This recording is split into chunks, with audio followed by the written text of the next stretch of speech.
안녕하세요. 트래블튜브. 오늘은 에어비앤비 이용하시면서 가장 많이 묻는 두 가지 질문에 대해 얘기해 보자입니다.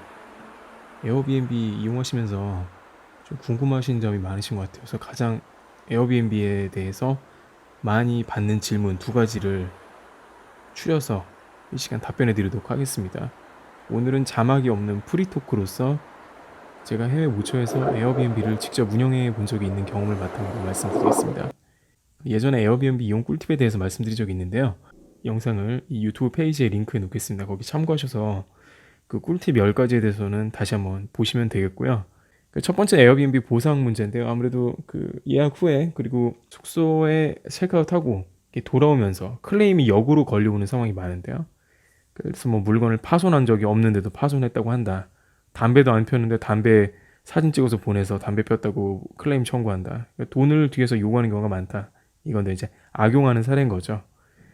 일단은 그 말씀드렸듯이 에어비앤비는 룸에 들어왔을 때와 나갈 때 무조건 방 사진을 찍어 두시고요.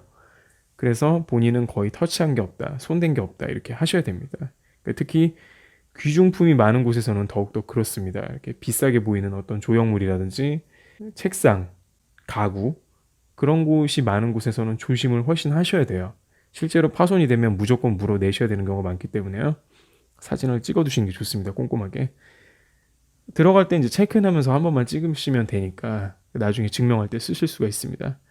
그리고 또 요즘에는 개인이 하나만 하는 호스트 말고 거기는 원래 숙소였는데 이제 에어비앤비까지 물구서 하는 데가 많이 있어요. 뭐 예를 들어서 발리에 갔는데 풀빌라다. 근데 기업형으로 풀빌라를 몇 개만 가지고 있는 것도 있죠.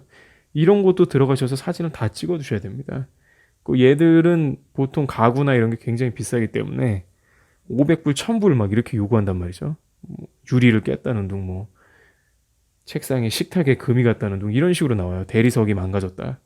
그럼 몇백 불, 몇천 불까지 막 가면은 에어비앤비에서는 중간에 중재 역할만 하지 적극적으로 막 이렇게 책임을 져주는데 이런 게 없는 게 사실입니다. 그러니까 이게 뭐냐면 반대로 손님도 에어비앤비 그 주인 그 집에 피해를 끼친 경우가 굉장히 많거든요. 반대로. 그러니까 저도 에어비앤비를 운영해 봤습니다만은 물건이 없어지기도 하고 부서지기도 합니다. 컵이 4개였는데 3개밖에 없고. 그러니까 보통은 그 컵을 가져가기보다는 사용하다 깨졌으니까 그 깨진 거를 그냥 이 봉투에 넣어가지고 없애버린 거죠. 그런 식으로 하고 뭐 금이 간다든지 이런 거 같은 게 많았는데 보통은 그냥 놔두는 편입니다. 왜냐하면 좋은 피드백을 받기 위해서도 그렇고요.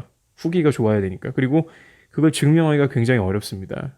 그 손님 들어오시기 전에 일일이 사진을 방을 다 찍어두는 게 굉장히 일이거든요.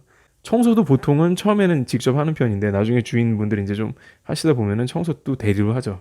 그래서 누가 와셔서 이렇게 청소해 주면은 그분들이 방을 그렇게 찍어주시기가 또 어려운 경우가 많죠. 그렇기 때문에 양쪽 서로 증명이 안 되는 경우가 되게 많아요. 그러니까 에어비앤비에서는 이쪽한테는 너가 증명이 안 된다. 또 저쪽으로 가서는 손님한테 가서는 너가 증명이 안 된다. 그러니까 서로 증명이 안 되니까 대부분은 물어내는 경우가 많고 또 대부분은 주인 입장에서는 보상을 받지 못하는 경우도 많고 에어비앤비에서는 그 책임을 지려고 하지 않습니다. 그렇기 때문에 손님이 알아서 본인 방어를 하셔야 된다. 이 말씀이 되겠습니다. 그래서 굉장히 이 클레임 문제 때문에 에어비앤비에서 좀 꺼려지는 게 사실입니다만은 사진을 확실하게 찍어두시고 웬만하면 방에서는 그 와일드하게 사용하지 않으시는 게 좋습니다. 그래서 실제로 그 뭐 어떤 게스트 같은 경우는 완전히 돼지우리처럼 방을 사용하는 분들이 있거든요. 일부지만요. 근데 그 다음에는 굉장히 주인이 방을 꼼꼼하게 살핍니다. 방이 엉망으로 되어 있기 때문에 방이 막 어디 진짜 막 뭐 망가진 거 없는가 더 자세히 본단 말이죠.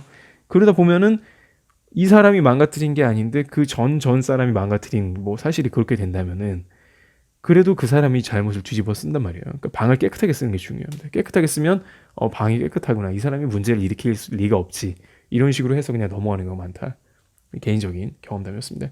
실제로 또 사람인지라 또 그렇게 되는 경우가 많고요. 그리고 이제 두 번째로 가장 많이 받는 질문은 이제 에어비앤비 좋은 방이 어디냐, 어디로 가야 되냐 많이 이제 또 문의를 하시는데요.